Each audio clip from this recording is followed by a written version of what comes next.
సిద్ధ వైద్యంలో పేర్కొన్న ఏ మూలికను మీరు తిన్నా ఎటువంటి దుష్ప్రభావాలు ఉండవు. ఇది చాలా సులభం. స్థానిక మందుల దుకాణాల నుండి కరక్కాయ గింజలను కొనండి. లోపలి విత్తనాలను తొలగించండి. గింజలను మాత్రమే తీసుకోండి. వాటిని బాగా రుబ్బుకోండి. వాటిని జల్లెడ పట్టండి మరియు సురక్షితంగా ఉంచండి. రాత్రి భోజనం తర్వాత ప్రతిరోజూ 2 నుండి 5 గ్రాములు తినండి.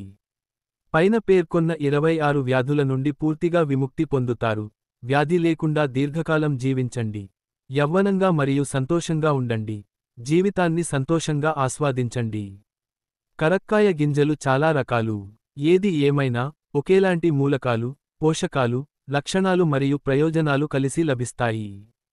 వీటిని విడివిడిగా లేదా కలిసి పూర్తి చేసిన మీరందరూ, కరక్కాయ, ఉసిరి, తానికాయ, ఈ 3 రకాల పండ్లు నేడు మన చేతుల్లో ఉపయోగిస్తారు. త్రిఫల చూర్ణం.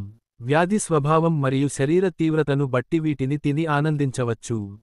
శరీర ఆరోగ్యానికి సంబంధించిన ఇటువంటి విలువైన సమాచారం మీకే కాకుండా ఇతరులతో కూడా పంచుకోండి. ప్రకృతిక ఆహార మరియు ఆయుర్వేద సలహాదారులు. సాంప్రదాయ వైద్యులు. సిద్ధ వైద్యుడు సురేష్.